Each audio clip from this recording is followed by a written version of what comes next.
ఏలూరు జిల్లా నుండి రావడం జరిగింది. ఎందుకంటే అనేక సమస్యల మీద ఆయన పోరాడుతున్నాడు. ఎందుకంటే స్ట్రైట్ ఫార్వర్డ్ ఉంటుంది.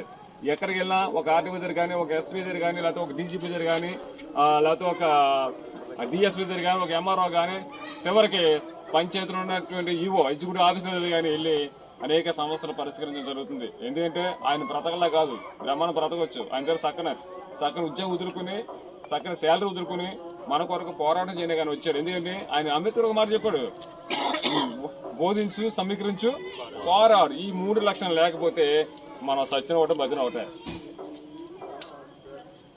రేపు మోడీ కూడా సత్యం జరిగే చర్చలు ఉండవు. రేపు ఉంది ఆల్రెడీ చూస్తున్నారు మీరు. మణిపూర్లో ఏం జరిగిందో, చేస్తున్న రాష్ట్రంలో ఎక్కడ ఏమైపోయింది భారత రాజ్యాంగం సెక్షన్లు ఏమైపోయి. కనీసం ఈ మోడీ గారు కనీసం అక్కడ జరుగుతున్నట్టు అభివృద్ధి మాట్లాడితే కనీసం కన్నెత్తి కూడా చూడలేదు. ఎక్కడుంది మన రాజ్యాంగం? మనకి ఎక్కడ జరుగుతున్నాయి? ఎంత ఇవ్వలన్నా మనమన్నా ఒకటే. వాళ్ళకి మనకి తేడా లేదు. వాళ్ళకు రిజర్వేషన్, మనకి రిజర్వేషన్ సేమ్. పోరాటం చేయకపోతే ఎవరైనా మనకు తిరగబడతారు. పోరాటం చేయకపోతే మన దగ్గర ఎవరు రానాకి. మన దగ్గర ఆయుధం ఉంది. ఆ ఆయుధాన్ని మనం సరే ఉపయోగించుకోలేకపోతున్నాం. ఎంత దౌర్భాగ్యం. ఆగస్టు 15కి జెండా ఎగరేస్తారు, కేక్ కట్ చేస్తారు, చేపలు కొడతారు, అంతే అయిపోయింది. ఎందుకు జరుగుతాయి? మన ఓటేసి గెలిపించిన ఎమ్మెల్యే మనకు తిడతాడు, కొడతాడు. మనం తిరిగి కాపుదాస్ అనిల్ కుమార్, నాది ఏలూరు. అనేక కుల సంఘాల్లో నేను పనిచేయటం జరిగింది. అనేకమైన సమస్యల మీద నేను పోరాటం చేయడం జరిగింది. ఎన్ని పోరాటాలు చేసినా, ఎన్ని ఉద్యమాలు చేసినా కూడా మన యొక్క మాలపల్లెల్లో ఉన్నటువంటి పరిస్థితులు ఇప్పటి వరకు కూడా ఏమాత్రం కూడా మారేటటువంటి. ప్రభుత్వాలు మారుతున్నాయి, నాయకులు మారుతున్నారు.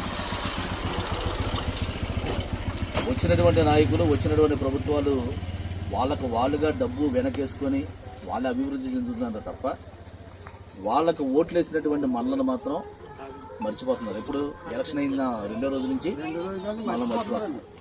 ఎలక్షన్ ముందు ఏం చెప్తారంటే, మన మానపల్లెల్లోకి వచ్చి మీరందరూ నా అన్నలో, నా తమ్ముళ్ళు, నా అక్కలో, నా చెల్లెళ్ళు అని భుజాల మీద చేతులు వేసుకొని మన వెనకాల నడిచి మన ఇంట్లోనే అవసరమైతే అన్నం తిని, అవసరమైతే పల్లె నిద్రలో కూడా మన గ్రామాల్లోనే చేసి మన ఓట్లన్నీ కూడా వేయించుకొని చివరాఖరికి వాడి ఇంటి గుమ్మం ముందు మనల్ని కాపలా కుక్కల్లాగా నించోబెట్టేటటువంటి పరిస్థితి ఈరోజు కనిపిస్తా ఉంది. ఇది రైట్ అంటారా, రాంగ్ అంటారా? సో అంబేద్కర్ గారు ఒక విషయం మీద చాలా పోరాటం చేశారు. ఏ విషయం అంటే ఈ దేశంలో ఉన్నటువంటి పుట్టిన ప్రతి పౌరుడు కూడా ఓటు హక్కు కలిగి ఉండాలి. మనకు ఓటు హక్కు ఎలా వచ్చింది? అసలు ఎవరు ఇచ్చారు?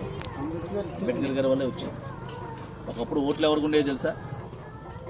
భూమి పన్ను కట్టే వాళ్ళకు ఉండే, లేదా బాగా చదువుకునే డిగ్రీ హోల్డర్స్ ఉండే, ఇన్కమ్ ట్యాక్స్ కట్టే వాళ్ళకు ఉండే. ఒకప్పుడు మనకి ఏమన్నా ఈ 3 ఉన్నాయండి? భూములు ఉన్నాయి మనకి? లేవు. భూమి పన్ను కట్టేది లేదు, మనకు ఓటు లేదు. రెండోది, బాగా చదువుకునే పరిస్థితి ఉందా మనకి? ఒకప్పుడు. ఇప్పుడంటే ఉంది. ఒకప్పుడు ఉందా? లేదు. అట్లాగే ఇన్కమ్ ట్యాక్స్ కట్టే పరిస్థితి ఉందా మనకు? అప్పుడు ఇప్పటికీ లేదు. సో అయితే మరి మనకు ఓటు హక్కు ఎలా వచ్చింది? ఎవరి ద్వారా వచ్చింది ఓటు హక్కు? కేవలం డాక్టర్ బిఆర్ అంబేద్కర్ గారు రాసిన రాజ్యాంగం ప్రకారంగా 18 సంవత్సరాలు నిన్నటువంటి యువకులు ఎవరైనా కూడా ఓటు హక్కు కలిగించాలి అనే దాని మీద ఎంతో కృషి చేసి పార్లమెంట్లో ఆ బిల్లుని ఆమోదించిన తర్వాత బయటకు వస్తా ఉంటే సర్దార్ వల్లభాయ్ పటేల్ అడుగుతాడండి, ఏంటి అంబేద్కర్ మంచి సంతోషంగా వస్తున్నావు బయటకంటే, ఇప్పటి వరకు రాజులు తల్లుల కడుపుల నుంచి పుట్టారు, ఈ రోజు నుంచి మొదలుకొని బ్యాలెట్ పేపర్లో నుంచి పుడతారని చెప్పాడు. ఎంత సంతోషంగా చెప్పినమాట. ఆ బ్యాలెట్లో ఓట్లు ఎక్కువ ఎవరేయండి? దళితులే. 64% ఉన్నాం మనం. ఈ 64% ఎవరికి ఓట్లు వేస్తే వాళ్ళే ప్రభుత్వం చేస్తారు. కానీ మనం ఏం చేస్తున్నాం? వాళ్ళు చెప్పేటటువంటి మాయ మాటలకు నమ్మి, వాళ్ళని అభిమానించి, ఆరాధించి ఏం చేస్తున్నామంటే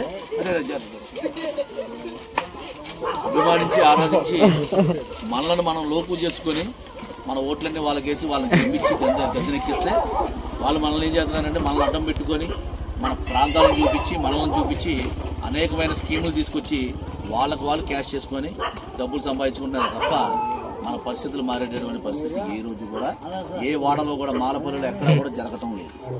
జరుగుతున్నాయా? నేను ఎలక్షన్లో ఎమ్మెల్యే ఇక్కడికి ఎలక్షన్ క్యాంపెయిన్ వచ్చినప్పుడు ఈ రోడ్డు నుంచి ఏదో చెప్పే ఉంటాడు, నేను ఇవన్నీ బాగు చేసేస్తాను, డెవలప్ చేస్తాను అన్నాడా? చేశాడా?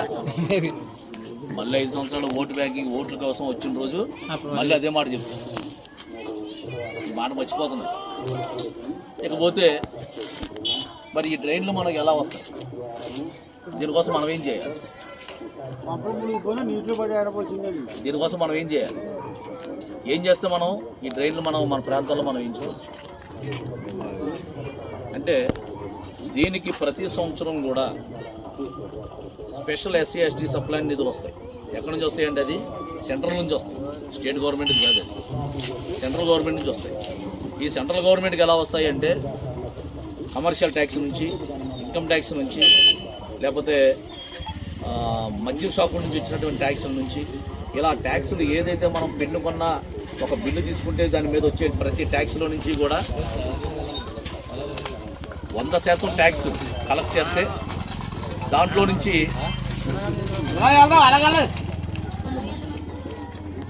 సూపర్ కలెక్ట్ అయింది అనుకోండి ట్యాక్స్, దాంట్లో నుంచి 40 రూపాయలు సప్లై నిధుల కింద తీయాలి. అలా వచ్చినటువంటి స్పెషల్ ఫండ్ ని ఎస్సీ ఎస్టీ సప్లై నిధుల కింద మార్చి మనకి దేశానికి రాష్ట్రానికి పంపిస్తూ ఉంటాం. ఆ పంపించినటువంటి ఫండ్ ని సరి అయిన సక్రమమైన సమయంలో వాళ్ళ ఒక సమయాన్ని నిర్దేశిస్తారు. ఎందుకంటే ఎక్కువ కాలం అది పెట్టి ఉంచితే దాన్ని కూడా వాడేస్తారని చెప్పి దానికి ఒక సమయాన్ని కేటాయిస్తారు. ఆ సమయంలోపు రోడ్లైనా డ్రైన్లైనా వేరే కమ్యూనిటీ హాల్ అయినా ఏదైనా సరే చేయవలసినటువంటి అవసరం ఉంది. అవి చేస్తేనే ఆ డబ్బులు ఇస్తారు. లేదా టైం అయిపోయింది అనుకోండి మళ్ళీ వెనక్కి వెళ్ళిపోతాం. సో అలాంటి ఫండ్స్ వచ్చినప్పుడు కంపల్సరీగా మన పనులు చేయించుకునేటువంటి అవకాశం ఉంది. రెండోది సప్లాన్ నిధులు ఉన్నాయి. సప్లాన్ నిధుల్లో నుంచి కంపల్సరీగా మనకి ఎస్సీ ఎస్టీ వాడల్ని డెవలప్ చేయడానికే వాడాలి. కానీ ఈరోజు ఏం చేస్తున్నారంటే ఆ సప్లాన్ నిధులు తీసుకెళ్లి కమ్మ కాపు ఏరియాల్లో డ్రైన్లు కట్టడానికి చేస్తున్నారు. కాబట్టి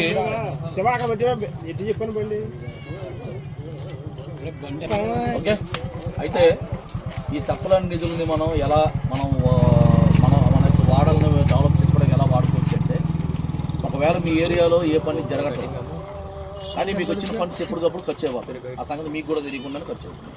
మరి ఈ సంగతి మీకు ఎలా తెలుసు? తెలిసే మార్గం ఉందో ఏంటి అంటే రైట్ ఇన్ఫర్మేషన్ యాక్ట్ ఎవరు తెలుసుకుంటారు? ఆర్టీఐ రైట్ ఇన్ఫర్మేషన్ అనే యాక్ట్ అని చెప్పి ఒక యాక్ట్ కూడా ఉంది 6/A.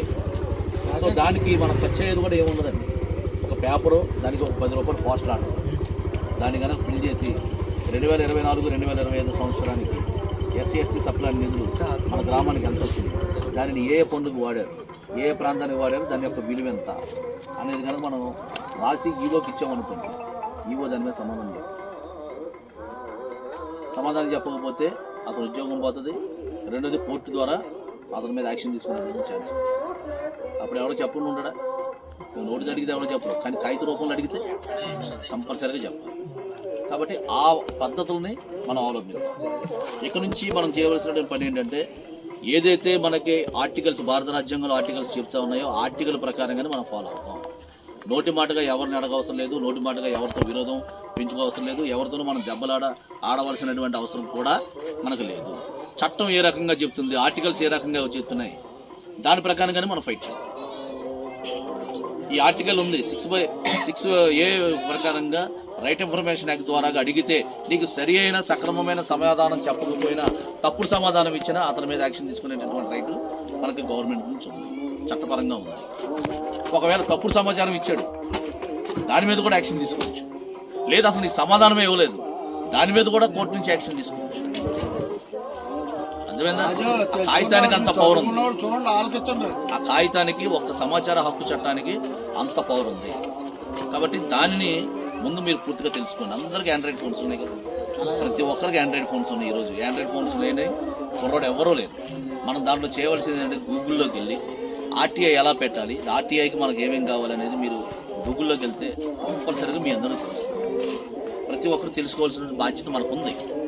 ఎందుకంటే మన గ్రామాలు డెవలప్ అవ్వాలంటే ఎవడో ఒకరు నడుము కట్టుకోకపోతే ఏది కూడా జరగదు. పెద్దలో సాయం చేస్తారు, అడగందే అమ్మాయినా సరే అన్నం పెట్టదు. జేబులో డబ్బులోనే లేవు కనిపిస్తుంది, కొన్ని బట్టలోనే లేవు కనిపిస్తుంది. కడుపులో ఆకలి ఎత్తుందో లేదో ఎవరికి తెలుస్తుంది? తెలీదు. కాబట్టి అమ్మకు కూడా తెలియదు. అమ్మకు మనిషే కదా, అమ్మకేమి స్కానర్స్ లేవు. అందుకని అడగాలి, అమ్మనైనా సరే అడగాలి. అట్లాగే మనకున్నటువంటి మౌలిక సదుపాయాలు కల్పించుకోవడానికి కావాల్సిన వనరులు మనమే మాట్లాడుకోవాలి, మనమే తెచ్చుకోవాలి, మనమే చేయించుకోవాలి. ఎప్పుడైతే ప్రశ్నించేవాడు ఒకడు లెగుస్తాడో ఆటోమేటిక్గా రెండో వాడు ఆ పని చేయడానికి ముందుకే వస్తాడు. ఒకసారి నువ్వు అడిగామనుకోండి, రెండోసార్లు అడిగామనుకో, మూడోసారి అరే బాబు ప్రతిసారి వీళ్ళు అడుగుతున్నారా, మనం చేయకపోతే వాళ్ళు నిలబెట్టేస్తారా అనే భయం అనేది ఉండదు. కాబట్టి మూడోసారి వాడిగానే వచ్చి నీ ఏరియాలో ఏం పనులు ఉన్నాయి, నీకు ట్రైన్ కావాలా లేకపోతే కలవట్లు కావాలా, ఏం కావాలో మొత్తం అన్ని కూడా చేసేటటువంటి అవకాశం అయితే ఉంది. కాబట్టి ఆ పద్ధతుల్లో మనం అవలంబిస్తాం. రెండోది దాని తమ్ముడు చెప్పారు, ఎస్సీ ఎస్టీ చట్టాలు ఈరోజు పూర్తిగా నిర్వీర్యమయ్యేటటువంటి పరిస్థితిలో ఉంది. ఎస్సీ ఎస్టీ చట్టాలు దేని గురించి మనకు పెట్టాడు అంబేద్కర్ అంటే మనలను మనం ప్రొడక్ట్ చేసుకోవడానికి పెట్టారు. కానీ ఈరోజు ఏం జరుగుతుందంటే రాజకీయ నాయకులు వారి యొక్క మనుగడను కాపాడుకోవడానికి ఎస్సీలను అడ్డం పెట్టుకొని, ఎస్సీ ఎస్టీ చట్టాలను అడ్డం పెట్టుకొని మన మీద మనల్నే విష ప్రయోగాలు చేసేటటువంటి పరిస్థితుల్లో ఈరోజు. ఒకవేళ మనం కష్టపడి నిజంగానే మన ఇంటి మీద నిజంగా అగ్రవర్ణాలు వేరే కమ్యూనిటీకి సంబంధించిన వాళ్ళు ఎవరైనా మన మీద దాడి చేశాడు కదా మనం ఎస్సీ ఎస్టీ కేసు కడతాం. కేసు పెట్టిన తర్వాత ఏం చేస్తున్నారంటే ఊళ్ళో ఉన్న కొంతమంది వేరే కులాలకు చెందిన వాళ్ళు వాళ్ళ కూర్చోబెట్టి మాట్లాడేసి ఆడి దగ్గర నుంచి ఒక 5,000 10,000 కాంపోజిషన్ అమౌంట్ ఇప్పించేసి కేసులు రాజీ చేశారు. అడగకావాలి అడిచే ముష్టి 5,000 10,000 అడగకాలి తమ్ముడు. నువ్వు ఎస్సీ ఎస్టీ కేసు కట్టి ఎఫ్ఐఆర్ వేయించుకుంటే గవర్నమెంట్ నుంచి ఎఫ్ఐఆర్ వేసిన మరుక్షణం నీ కేసు గ్రావిటీని బట్టి, నీ కేసు పర్సంటేజ్ని బట్టి నీకు 25,000 నుంచి 50,000 రూపాయలు గవర్నమెంట్ నుంచి కాంపోజిషన్ అమౌంట్ అవుతుంది. ఎవరికైనా తెలిసే ఈ విషయం. తర్వాత ఛార్జ్ షీట్ వేసిన తర్వాత ఒక 50,000 రూపాయలు వస్తాయి నీ కేసు గ్రావిటీని బట్టి. ఒకవేళ రేపు పొద్దున వాడికి కన్వెన్షన్ అంటే శిక్ష పడితే కనుక, జైలు శిక్ష పడితే దానికి ఒక అమౌంట్ వస్తుంది. మనం ఎందుకు వాళ్ళ ముందు చేతులు కట్టుకొని నించుకోవడం అడుక్కోవాలి? మన చట్టపరంగా వస్తున్నాయి, ఆయన రాసిన రాజ్యాంగం ప్రకారం మనకు వస్తుంది. అవి తీసుకుందాం మనం. ఆడిచ్చే 5,000 10,000 మనకెందుకు? ఆడి దగ్గరికి వెళ్ళి చేతులు కట్టుకొని నించోవాలా మనం? ఈరోజు డబ్బులు ఇస్తాడు, ఈరోజు డబ్బులు ఇచ్చి ఒక 5,000 రూపాయలు కొట్టినందుకు 5,000 రూపాయలు ఇస్తాడు. రేపు కాలు చేయ తీసేసి ఇంకో 10,000 రూపాయలు ఇస్తాడు. తీసేసుకుందామా? ఎంతకాలం తీసుకుంటాం అలా? ఎంతకాలం? కాబట్టి మనలో మార్పు రావాలి. మనలో మార్పు ఎప్పుడైతే వస్తుందో అప్పుడు ఈ చట్టాన్ని మనం పూర్తిగా వినియోగించుకునే అవకాశం ఉంది. అట్లాగే రెండోది ఏంటంటే ఎవడైనా సరే రాజకీయ నాయకులు వచ్చి మన దగ్గరకు వచ్చి అరే బాబరే నువ్వు వెళ్ళి పలానోడి మీద ఎస్సీ ఎస్టీ కేసు పెట్టిన కులం పేరు ఎవడ పెట్టద్దు. ఎందుకంటే అది రేపు పొద్దున ఎంక్వైరీలో ఫాల్స్ కేసు అని తేలింది అనుకోండి, రేపు పొద్దున ఇంకోటి మనం వెళ్ళి కంప్లైంట్ పెట్టినా కూడా వాళ్ళు ఏమంటారంటే అయ్యాడు మందు కోసం డబ్బుల కోసం చేశాడు అంటారు. అంటే మనల్ని మనమే ఓకేనా. ఎందుకంటే ఎస్సీ ఎస్టీ చట్టాలు అనేది మనకి మంచి ఆయుధం. అది ఆయుధం ఎప్పుడు వాడాలి? మన మీదకి ఆపద వచ్చినప్పుడు వాడాలి. అంతేగాని మనం ఎవరి కోసమో వాడేస్తే మన ఆయుధాన్ని తీసుకెళ్ళి నిజంగా రేపు పొద్దున మనకు అవసరం వచ్చినప్పుడు ఆయుధం పనిచేస్తుందా? పనిచేయదు. అలా చేయబట్టే ఈరోజు ఈ చట్టాలను తీసేయాలని చెప్పి పూర్తిగా ఈ బీజేపీ గవర్నమెంట్ చాలా కంకణం కట్టుకుంది. ఇకపోతే మన ఎస్సీ ఎస్టీల్లో ఎక్కువ ఏ మతంలో ఉంటారు అంటే, ఏ మతం అండి? క్రైస్తవులే ఉంటారు. క్రైస్తవులుగా ఉన్న మనల్ని టార్గెట్ చేస్తుంది బీజేపీ గవర్నమెంట్. ఈరోజు ఆదివారం సెలవు తీసేయాలని ప్రకటిస్తుంది, అవునా కదా? ఆదివారం పూట సెలవు తీసేయాలని, శుక్రవారం పూట పెట్టాలని బీజేపీ గవర్నమెంట్ ప్రయత్నం చేస్తుంది. అట్లాగే రాజ్యాంగాన్ని పూర్తిగా మార్చేయాలని, ఎస్సీ ఎస్టీ చట్టాలను పూర్తిగా నీరుగార్చేయాలని పూర్తిగా ప్రయత్నం చేస్తుంది. మరి మనం ఏం చేయాలి? భారత రాజ్యాంగంలో ఆర్టికల్ 25లో ABCD కింద ఉంది. అవి చదవండి, మీరు గూగుల్లో మీరు సెర్చ్ చేయండి, లేకపోతే మేము పంపిస్తాం మీకు వాట్సాప్ ద్వారా. మత స్వేచ్ఛ ఉంది. ఒక మనిషి తన యొక్క ఏ మతాన్ని నమ్మాలి, ఏ మతాన్ని విశ్వసించాలి, ఏ దేవుడిని కొలవాలి అనేది వాడి పూర్తి యొక్క ఆలోచన మీదే ఆధారపడదు. అంతేగాని ఏ ఒక్కడో బలవంతం చేసి నువ్వు క్రైస్తవుడివి, నువ్వు యేసుక్రీస్తుని నమ్ము, లేకపోతే నువ్వు అల్లాని నమ్ము, లేకపోతే నువ్వు రాముని నమ్ము అని చెప్పే రైట్ ఎవరికీ లేదు.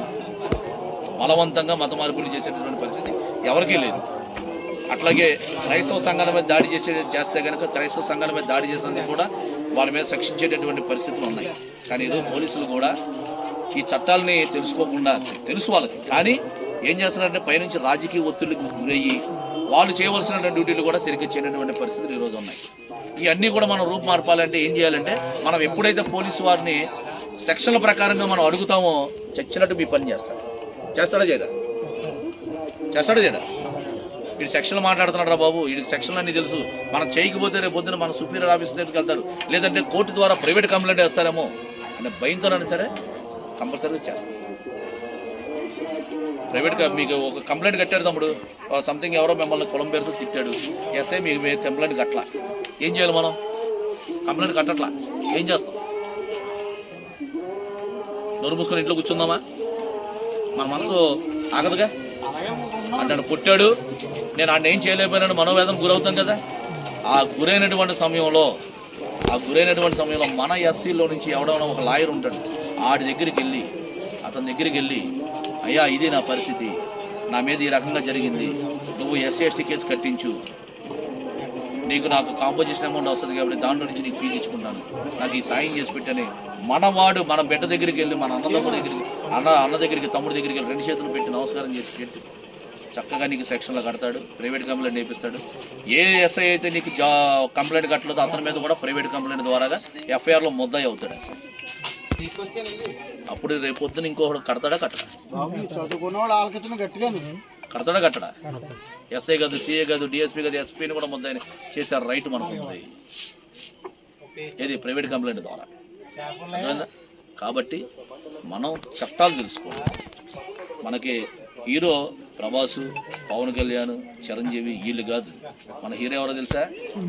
ఆయన డాక్టర్ బిఆర్ అంబేద్కరే మన హీరో, రియల్ హీరో. ఆయన లేకపోతే ఈ తెల్ల చొక్కా లేదు, ఆయన లేకపోతే ఈ కలజోడు లేదు, ఆయన లేకపోతే ఈ షూ లేదు. ఆయన చదువుకునే రోజుల్లో అది ఎవరైనా కావాలని వేశారంటే ఆ సూట్ ఆయనకి ఏమైనా కావాలని వేశారా? ఆయన చదువుకున్నప్పుడే ఉంది కదా. ఆయన ట్రైన్లో దిగేటప్పుడు షూతోనే దిగాడుగా 16 డిగ్రీలు చేశాడు ఆయన. చచ్చిపోయిన వరకు చదువుతూనే ఉన్నాడు. ఆయన కోసం తన భార్య ఎంతో త్యాగాలు చేసింది.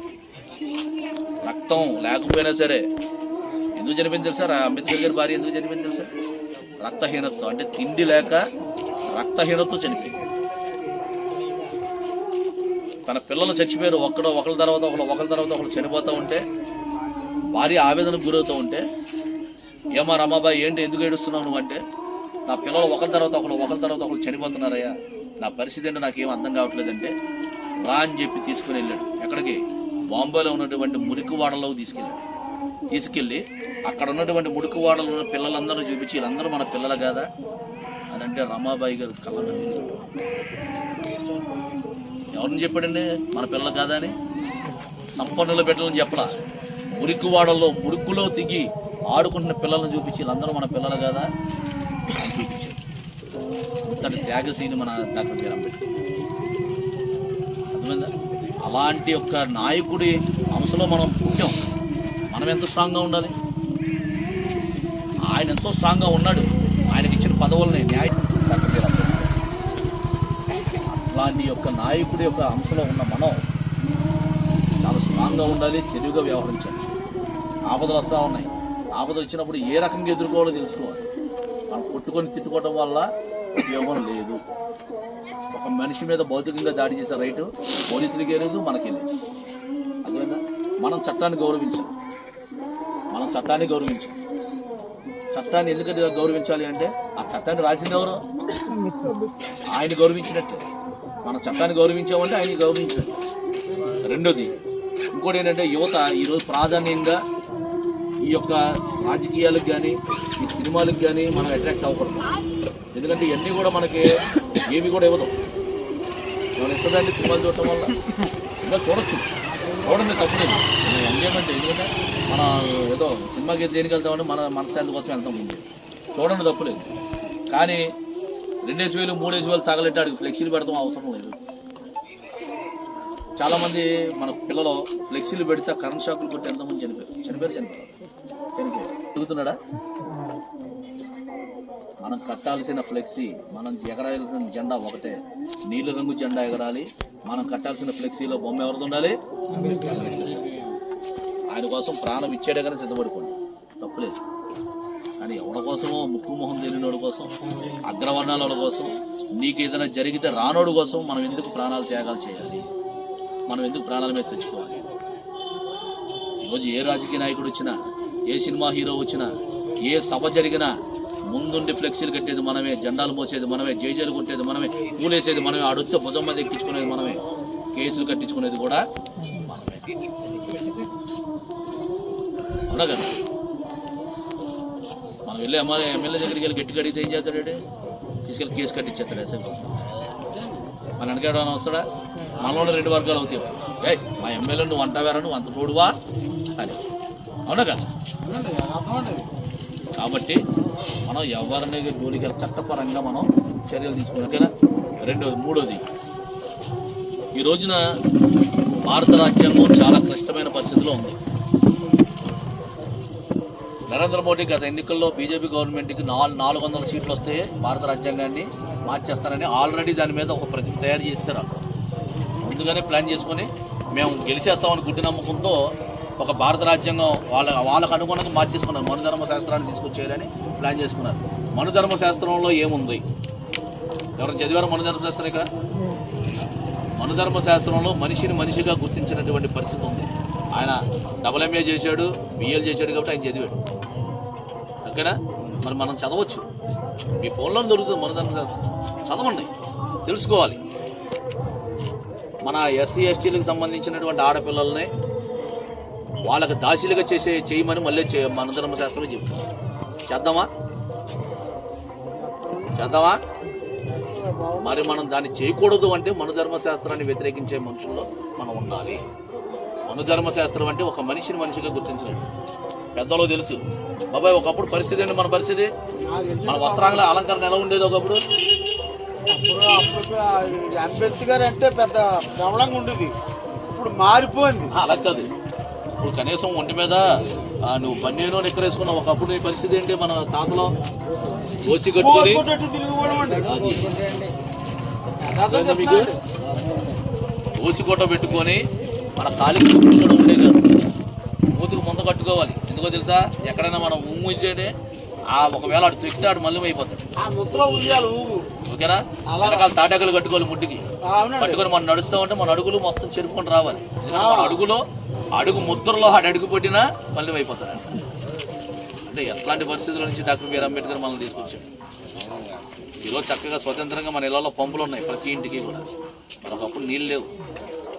ఆయన ఒక చోట మీటింగ్ జరుగుతూ ఉంటే మెహడ్లో మీటింగ్ జరుగుతూ ఉంటే అక్కడికి కొంతమంది వచ్చి అంబేద్కర్ గారు ఇలా మనోడు ఒక చెరువులో నీళ్ళు తాగితే కుట్టారు వాళ్ళు అని చెప్తే, అక్కడ మీటింగ్లో ఎంతమంది అయితే ఉన్నారో అంతమందిని తీసుకొని వెళ్ళి అగ్రవర్ణాల వాళ్ళు ఎవరైతే బ్రాహ్మణ పండితులు ఉన్నారో వాళ్ళందరూ చెరువు గట్టి మీద నించొని చూస్తూ ఉంటే చెరువు చుట్టూత జనాన్ని నిల్చోబెట్టి, ఇప్పుడు మేము నీళ్ళు తాగుతున్నాం, నీకు మలినం అయిపోయినాయి అనుకుంటే నీళ్లు తాగుతాం మానే, లేదా సిద్ధాంతం చెప్పాడు. పోరాటం చేయాలి. పోరాటం చేస్తే పోయేదేంటి? బానిస సంఖ్యలు. ఆ రోజు పోయినాయి బానిస సంఖ్యలు. కానీ ఈరోజు మన చేతులకు మనం వేసుకున్నాం బానిస సంఖ్యలు. ఇలా వేసేసుకుంటున్నాం. ఎవరికి? రాజకీయ నాయకులు. ఇలా వేసుకున్నాం. వాడి దగ్గరికి వెళ్ళి అయ్యా అయ్యా అని చేతులు ఎందుకు కట్టుకోవాలి? ఏం చేశాడో మనం చేతులు కట్టుకోవాలి. కాబట్టి ప్రతి ఒక్కరూ కూడా అవేర్నెస్ తెచ్చుకోండి. మన హక్కులను మనం కాపాడుకునే విధానంలో మనం ముందుకు వెళ్ళాలి. సదుపాయాలు కల్పించాల్సిన అవసరత ఈ పంచాయతీలకి ఉన్నాయి, అట్లాగే రాజకీయ నాయకులకు ఉంది, ప్రభుత్వానికి ఉంది. కాబట్టి మీకు ఏ అవసరం ఉందో, మీ గ్రామంలో ఏమున్నాయో లేదు అనేది మీరు ఒక రివ్యూ శివ ఉన్నాడు, శివ మీ గ్రామానికి తెలిసిన వ్యక్తి, మీరు అతను తెలియజేస్తే అతని ద్వారాగా మా దళిత ప్రజాసమితి తరఫున మీ జిల్లా కలెక్టర్తో మాట్లాడి, ఆర్డీఓలతో మాట్లాడి, ఎంఆర్ఓలతో మాట్లాడి ఈ మౌలిక సదుపాయాలు కల్పించడానికి మా వంతు కృషి కూడా మీకు అందిస్తామని చెప్పి సభముఖులు మీరందరూ తీసుకోవడానికి సిద్ధంగా నిజమేనా? మీరు నడుస్తాను అంటే మీ నడకలో మేము కూడా అడుగులు కలుపుతాం. ఓకే, కలపాలి. మనం అడుగులు కలిపితేనే ఒక ప్రయాణం మొదలవుతుంది. ఆ ప్రయాణం చెప్పాడు కాబట్టి 10 నిమిషాలు కూర్చున్నాం. వెళ్ళిపోదాం అనుకుంటే మాత్రం రేపు పొద్దున ఎవరో కూడా మనం పరిస్థితి ఎవరికి కూడా రాదు. ఎక్కడున్నారా మీరు అంటే, మీరు ఎక్కడ వేసారో మేము అక్కడే ఉన్నామండి. ఎంతకాలమైనా అంతే. ఇప్పుడు స్వాతంత్రం వచ్చి ఎన్ని సంవత్సరాలు అయింది? మనం సాధించింది ఏమీ లేదు. వెనక్కి తిరిగి చూసుకుంటే నిల్ ఏమీ లేదు. కాబట్టి మనం ప్రతి ఒక్కరూ కూడా, ప్రతి యువత మీరందరూ కూడా తమ్ముడు, మనం చాలా కష్టమైన పరిస్థితిలో ఉన్నాం. అర్థమైందా? రేపు పొద్దున ఎస్సీ ఎస్టీ చట్టాలు ఇప్పుడు ఉంటేనే మనల్ని బతకనే ఉంటారు. రేపు పొద్దున చట్టాలు తీసేస్తే బతకనిస్తారా మనల్ని? ఎవడన్నా లెక్క చేస్తాడా? ఈరోజు విశాఖ ఉక్కు ఫ్యాక్టరీని ప్రైవేటీకరణ చేస్తానన్నాడు నరేంద్ర మోడీ. అది చేయటం వల్ల నష్టపోయేది ఎవరో తెలుసా? అండి? మధ్య తరగతి కుటుంబీకులు నష్టపోతారు. విశాఖ ఉక్కు ఫ్యాక్టరీ గురించి మేము ఉద్యమాలు చేసి చాలా రోజులు ఉన్నాయి. ఆ విశాఖ ఉక్కు ఫ్యాక్టరీని పెట్టడానికి కూడా ఎన్నో ఉద్యమాలు చేస్తేనే కానీ ఆ ఫ్యాక్టరీ రాలన్నమాట. మరి దాన్ని ఈ టీ అమ్ముకునేవాడు వెళ్ళి తీసుకెళ్ళి అమ్మేస్తాను. ఎవడన్నాడు టీ అమ్ముకునేవాడు? మోడీ తాత. టీ అమ్ముకునేవాడు రైల్వే ప్లాట్ఫామ్ ఆడికి పదవి ఇస్తే ఇలా ఉందో పరిస్థితి. ఏమన్నారు పెద్దలు మాట్లాడారు, ఎదవలో గాడిదలు కొమ్ములు వచ్చినాయి. గాడికి ఎక్కడ కొమ్ములు ఉంటాయా? కానీ ఆడు తెచ్చేస్తాడు ఎదవ కదా. ఆ ఎదవ పదవి ఎత్తే ఏం చేస్తాడు? కొమ్ములు కూడా తెచ్చేస్తాడు. ఏమేమి తెచ్చేస్తాడు? అట్లాగా టీ అమ్ముకునేవాడికి మనం పదవి ఇచ్చాము. ఈ రోజున ఆడేం చేస్తున్నాడంటే అన్ని అమ్ముకుండా పోతున్నాడు. ప్రైవేటీకరణ చేయటం వల్ల నష్టపోయేది ఎస్సీలు ఎస్టీలు. అర్థమైందా? ఎస్సీ ఎస్టీలో పోతాం మనం. ప్రైవేటీకరణ, ఆర్టీసీ ప్రైవేటీకరణ చేస్తాడు, రైల్వే ప్రైవేటీకరణ చేసేస్తాడు, రేపు పొద్దున ఎయిర్ ఫోర్స్ ప్రైవేటీకరణ చేస్తాడు. చివరాఖరికి ప్రతిదీ కూడా ప్రైవేటీకరణ అయితే మనకు ఉద్యోగాలు ఉండవు, సద్యోగాలు ఉండవు. మనకు ఉద్యోగాల్లో మనకి రిజర్వేషన్ ఉండదు. ఏమి ప్రైవేటీకరణ అయితే రిజర్వేషన్ గురించి మనం అడగలమా? సో విశాఖ ఉక్కు ఫ్యాక్టరీ మనకు మంద కాదులే అని అనుకుంటే మాత్రం తప్పు. ఏమో రేపు పొద్దున ఇక్కడ ఉన్నటువంటి 10 మందిలో నుంచి ఎవరికన్నా విశాఖ ఉక్కు ఫ్యాక్టరీలో ట్రై చేసుకుంటే ఉద్యోగం రావచ్చేమో. రాదని గ్యారెంటీ ఏమైనా ఉందా? ప్రయత్నిస్తే ఏదైనా సరే సాధించవచ్చు. కాబట్టి అక్కడ జరుగుతున్న ఉద్యమానికి కూడా మనం ఏం చేయాలి? మన చెయ్యి అందించాలి. మేము ఎక్కడ ఏలూరు, ఎక్కడ వైజాగ్, మరి మేము వెళ్ళాం. వైజాగ్ వెళ్ళి ఉద్యమాలు చేసాం. ఎందుకు చేసాం? మాకు ఏమైనా డబ్బులు ఇచ్చారా? మా ఛార్జీలు మేమే వేసుకుని వెళ్ళాం. మా లాడ్జీలో మేము డబ్బులు పెట్టుకుని ఉన్నాం. మా తిండి మేమే తిన్నాం. ఉద్యమం చేసాం. ఎందుకు చేసామంటే అది రేపు పొద్దున నా జాతి ప్రజలకు ఉపయోగపడేది కాబట్టి మేము చేసాం. దానికి కొంతమంది ఏలూరులో కూడా భారత బంద్ను ప్రకటించి, ఏలూరులో కూడా CPI, CPM, new democracy, KVPS ఇలాంటి సంఘాలు బంద్ను ప్రకటిస్తే ఆ బంద్లో కూడా స్వచ్ఛందంగా వెళ్ళి పాల్గొన్నాం. ఎవరు మమ్మల్ని పిలవాలా, మేమే స్వచ్ఛందంగా వెళ్ళాం. ఎందుకంటే అది మన బాధ్యత. బాధ్యతలో మనం అందరం కూడా పాలు పంచుకోవాలి. మనం అందరం పార్టిసిపేట్ చేస్తేనే అది మనం సాధించవచ్చు అని మనం చేసేటటువంటి ప్రయత్నం. ఓకేనా? అట్లాగే ఇంకొకటి ప్రాముఖ్యంగా ఈరోజు గవర్నమెంట్లో ఉన్నటువంటి రాజకీయ నాయకులు అందరూ కూడా ఒకటే. మనం ఎవరి గురించి కూడా మనం కొట్టుకోవాల్సిన అవసరం లేదు.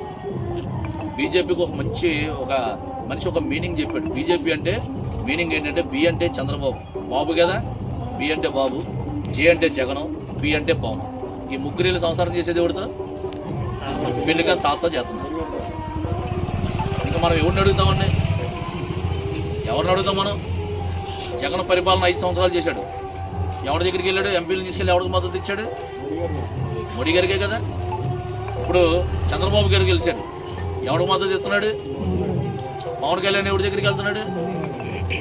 కాబట్టి వర్గీకరణ వచ్చింది. వీళ్ళ ముగ్గురు వెళ్ళి ఆడితో సంసారం చేయబట్టి వర్గీకరణ అనే బిడ్డ పుట్టింది. లేకపోతే ఈ బిడ్డ వచ్చేది కాదు. అర్థమైందా? మనం తెలుసుకోవాలి. మనకి ఉన్నటువంటి పాస్టర్లు, మీ సంఘానికి వచ్చే బిడ్డలందరూ చెప్పండి. ఎందుకంటే మనం రేపు పొద్దున్న క్రైస్తవులకి రావాల్సినటువంటి ఆల్రెడీ మనకు రావాల్సిన ఫండింగ్స్ అన్నీ కూడా ఆఫ్ చేస్తాం. మనం ఈరోజు క్రైస్తవులకు ఎందుకు మారిపోయామో తెలుసా మీకు? ఒకప్పుడు మనకు ఆలయ ప్రవేశం ఉందా? లేదు. చదువుకునే అవకాశం ఉందా? లేదు. మనకు వైద్యం ఉందా? లేదు. మరి ఇవన్నీ ఎలా వచ్చినాయి మనకి? మనం ఎందుకు క్రైస్తవం వైపు వెళ్ళాం అంటే దానికి ఒక బలమైనటువంటి కారణం ఉంది. పర్వాలేదా చెప్పనా? ఒక 5 నిమిషాల్లో వచ్చేస్తాం. బలమైన కారణం ఉంది. ఏంటంటే బ్రిటిష్ దొరల వచ్చే సమయంలో బ్రిటిష్ దొరల యొక్క భార్యలు, అలా రాణులు అంటారు వాళ్ళని, వాళ్ళు మన ఎస్సీ వాడలో ఉన్నటువంటి పిల్లలను తీసుకెళ్ళి వాళ్ళకి బిస్కెట్లు ఇచ్చి, చాక్లెట్లు ఇచ్చి, అప్పుడు మన ఫుడ్ కూడా లేదు, బిస్కెట్లు ఇచ్చి, చాక్లెట్లు ఇచ్చి, కూర్చోబెట్టి చదువు చెప్పించి వాళ్ళకి వైద్యం చేయించేవారు. బ్రిటిష్ వాళ్ళు ఎవరండి? క్రైస్తవులే కదా. సో మనం అక్కడ నుంచి ముందు క్రైస్తవం వైపు వెళ్ళాము. ఆ తర్వాత ఒక తల్లి వచ్చింది, మదర్ తెరిస్సా. కలకత్తాలో మురికివాడలో ఉన్నటువంటి వాళ్ళకి ఉండ్లు పట్టి పురుగులు పట్టిన వాళ్ళకి సేవ చేసింది మహాతల్లి. ఆవిడేమో లాభవాసం చేసిందండి. మరి ఆ క్రైస్తవ్యం అన్ని చేసింది కాబట్టే మనం క్రైస్తవం వైపు ఎక్కువగా మడుతున్నాం. ఆర్సీఎం వాళ్ళు కానీ లేకపోతే సిఎస్ఏ వాళ్ళు కానీ త్వరలో కానీ మనకు ఎంతో సేవ చేశారు కాబట్టి మనం ఈరోజు వెళ్తున్నాం, విశ్వాసం చూపిస్తాం. మరి మన కోసం ప్రాణత్యాగాలు, ప్రాణం పోయేంత వరకు కృషి చేసిన అంబేద్కర్ గారికి మనం ఏం చేస్తాం? చదువు చెప్పినందుకు, వైద్యం చేయించినందుకు, కడుపు నింపినందుకు క్రైస్తవ్యానికి మనకి అడాప్టేట్ చేసుకున్నాం. మరి మన కోసం ఎంతో కష్టపడినటువంటి అంబేద్కర్ గారికి మనం ఏం చేయాలి? ఏం చేయాలి తమ్ముడు? ప్రాణం ఇచ్చేంత వరకు కూడా, ప్రాణం పోయేంత వరకు కూడా మనం ఆయనకి రుణస్థులమే. ఒక రకంగా చెప్పండి, నేను క్రైస్తవుడినే. నేను ఒకప్పుడు డివోషన్ సింగర్. నేను 2000 సంవత్సరంలో ఏలూరులో జరిగిన భారీ బహిరంగ సభలో ఆర్పి పట్నాయక్, శ్రీలేఖ, సునీత, ఎంఎం కీరవాణి వీళ్ళందరూ నించుని పాడినటువంటి వేదిక మీద మెయిన్ సింగర్లో నేను ఇప్పటికీ నా దగ్గర ఆ ఫొటోస్ ఉన్నాయి. 2000 సంవత్సరంలో 2000 celebration rock and rock team America నుంచి వచ్చింది. ఆ టీములో నేను మెయిన్ సింగర్. ఈరోజు నా ఫ్రెండ్స్ అందరూ మంచి పొజిషన్లో ఉన్నారు. మీరు చూసే ఉంటారు, జాషువా రాంబాబు అని, లేకపోతే ఫిలిప్ అని, వాళ్ళిద్దరు భార్య భర్త, చిరకాల స్నేహితుడు పాట పడుతుంది. వాళ్ళ హస్బెండ్ ఫిలిప్, వాడు నా ఫ్రెండ్, ఆడు కృష్ణబాబు వాడి పేరు తెలుసా? శ్రీకరుండ శ్రీయేసునాథ్ అనే ఒక పాటతో హైలైట్ అయ్యాడు. సో నేను ఒక సింగర్ని, క్రిస్టియన్ సింగర్ని. కానీ దేవుడు నన్ను ఈ రకమైన సేవ చేయమని నన్ను పంపించాడు. ఆ సేవ చేయడానికి ఎంతోమంది పాస్టర్లు ఉన్నారయ్యా, ఈ సేవ చేయమని పంపించాడు. ఇది ఒక సేవేగా, ఇంకా లేని సేవ ఇది. కనీసం పాస్టర్ గారు కానుకున్నాను అవుతాం, మాకు ఏమవుతాయి? కాబట్టి మనం అందరం కూడా తమ్ముడు ఈ రోజు నుంచి అవేర్నెస్ తెచ్చుకోండి, చట్టాలను అనుసరించండి, చట్టానుసారంగా మనం ఫైట్ చేద్దాం. ఎవరి మీదకే కర్రలు వేసుకుని అవసరంలా, కత్తులు వేసుకునే అవసరంలా. మనకు కావాల్సిన ఆయుధాలు ఏంటంటే పెన్ను, కాగితం. గన్నకు లేని పవరు పెన్నుకుంది, తెలుసా ఈ విషయం? గన్నకు లేని పవరు పెన్నుకుంది. గన్నకు కొన్ని సమయాల్లోనే వాడతాం, కానీ పెన్ను ఎక్కడైనా వాడచ్చు. కాబట్టి పెన్నును ఉపయోగిద్దాం, పేపర్ను ఉపయోగిద్దాం, అక్షరాన్ని ఉపయోగించి మనం మన యొక్క మౌలిక సదుపాయాల కోసం మనం ఫైట్ చేద్దాం. చేద్దామవుతా? కాబట్టి మీరందరూ సిద్ధంగా ఉంటే మీ అందరితో కలిగి నడవడానికి శివ ఉన్నాడు, అట్లాగే మా భీమరాజు గారు ఉన్నారు, అట్లాగే మా తమ్ముడు ఉన్నాడు. అందరూ ఇక్కడ ఉన్న ప్రతి ఒక్కరు కూడా ఒక ఆయుధలే. ఇక్కడ ఇద్దరు రిపోర్టర్లు కూడా ఉన్నారు, మీకు అప్రూపు తాతాజీ. అర్థమైందా? మీకు ఏదైనా సమస్య ఉందనుకోండి, మీ గ్రామంలో మీకు ఎవరు పట్టించుకోవట్లేదు, ఇక్కడ ఒక ఫోన్ కొట్టి అన్నా ఇదిగో ఇది పరిస్థితి అని చెప్పి ఒక ఫోటో కొట్టి పెట్టారనుకో, వెంటనే తెల్లబడికి న్యూస్లో అవుతుంది. న్యూస్లో రాగానే ఏమవుతుంది? వెంటనే అధికారులు స్పందిస్తారు. మీరు పెట్టిన సమస్య కాదు అది, మీరు వాళ్ళకి పెడతారు. వాళ్ళు బాబు ఇక్కడ సమస్య ఉందో ఎవరు పట్టించుకోవట్లేదని పెడితే వెంటనే అధికారులు స్పందించి ఆ సమస్య చేయాలి. అదేవిధంగా మీకు ఏదైనా ఇబ్బంది కలిగే పరిస్థితులు ఉన్నా, మీకు ఎవరైనా పట్టించుకోకపోయినా మీరు వాళ్ళని సంప్రదించండి. వాళ్ళు మీకు కావాల్సినటువంటి చేయూతనిచ్చి మీ యొక్క సమస్యను పరిష్కరించే దిశగా మేము ప్రయాణించాం. ఓకేనా? మీరు కలిసి నడుస్తాను అంటే మేము సిద్ధంగా ఉంటాం. ఓకే, మీకు అవకాశం ఇచ్చిన మీ అందరికీ కూడా నా యొక్క జైలు తెలియజేస్తాను.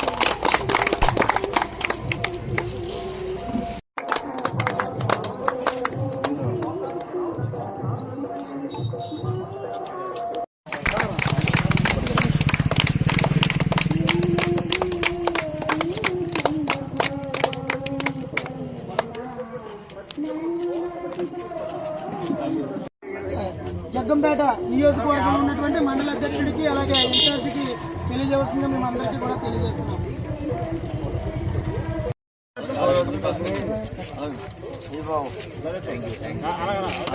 Thank you.